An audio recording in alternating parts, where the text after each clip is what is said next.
wakufe, watatu wasonge, watawababaki, watagomo waruchuru.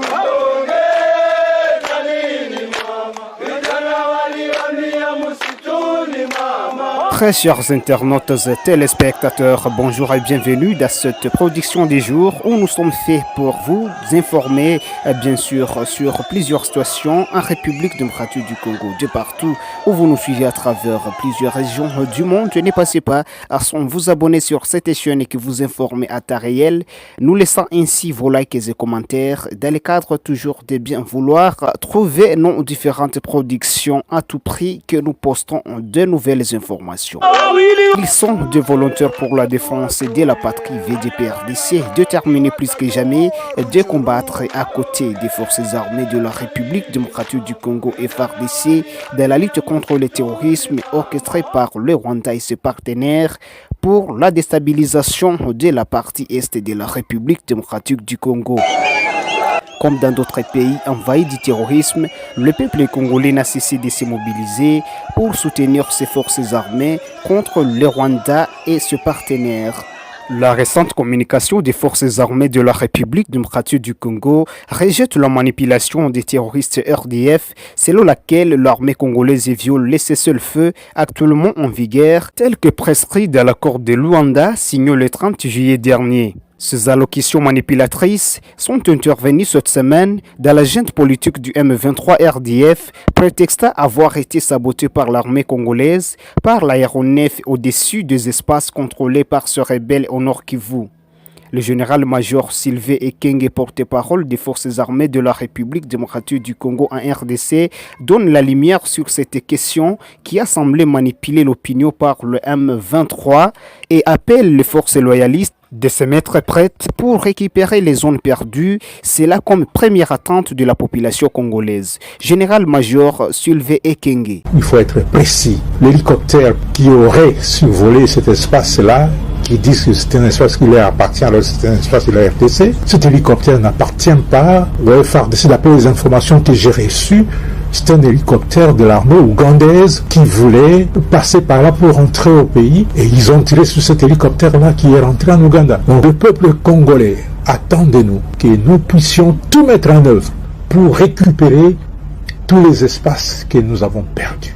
Oui, on a perdu des espaces, on a perdu des batailles, mais la victoire nous appartient. La victoire finale, c'est nous et sera à notre compte. Et je ne doute pas de la détermination du militaire congolais, accompagné par l'ensemble du peuple du Congo, pour que ce défi soit levé. C'est une question de vie ou de mort. C'est une question existentielle. Donc, nous devons tout mettre en œuvre pour que tout ce qui a été perdu comme espace soit récupéré, que nous ramenions la guerre d'où elle est venue. Où la RDC existe comme un État, comme une nation avec ses 2 345 410 km², où le Congo disparaît de la carte de l'Afrique et nous devenons esclaves des Rwandais.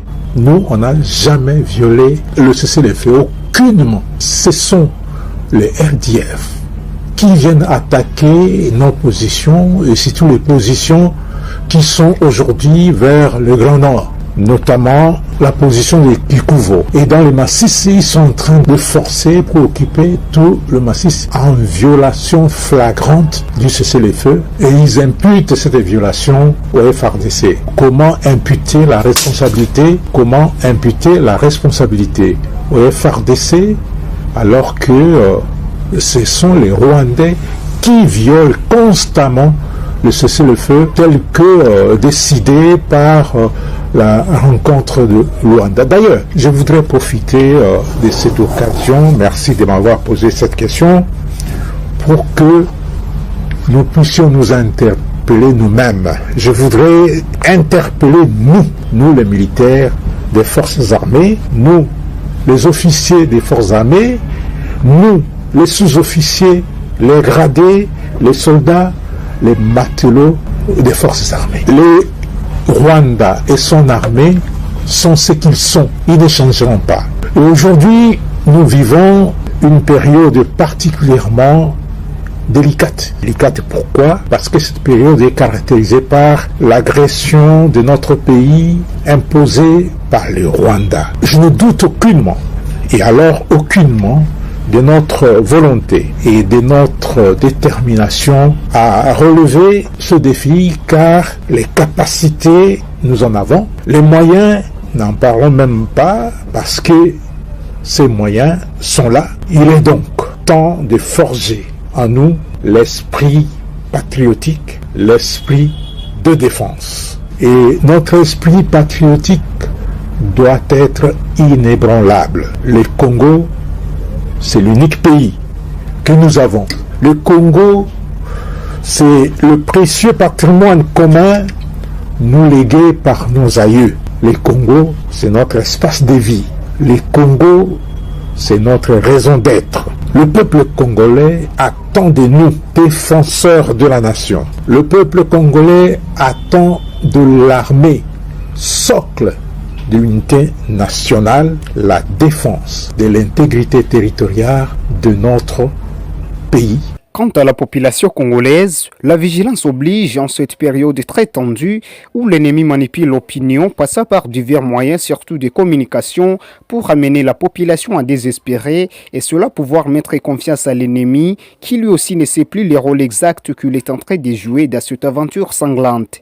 Très chers internautes et téléspectateurs, vous êtes nombreux en train de nous suivre de partout à travers plusieurs régions. Veuillez vous abonner nombreux sur cette chaîne dans le cadre de bien pouvoir trouver nos différentes productions à tout prix que nous postons de nouvelles informations. Laissez-nous vos likes et commentaires et partagez nos productions aux autres. Surtout, nous vous demandons de vous rendre dans nos prochaines informations.